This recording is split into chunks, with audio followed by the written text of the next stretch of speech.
Welcome to a quick Foxy Tech Tips tutorial on setting up a Bluetooth speaker or soundbar on your LG Smart TV.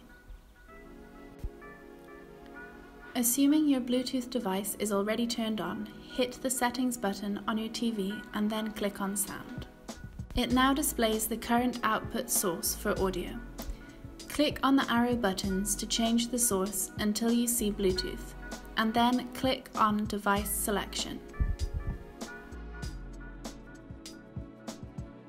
It will start searching for Bluetooth devices. Click on your device once it appears. The Bluetooth speaker has now paired with my TV and is active.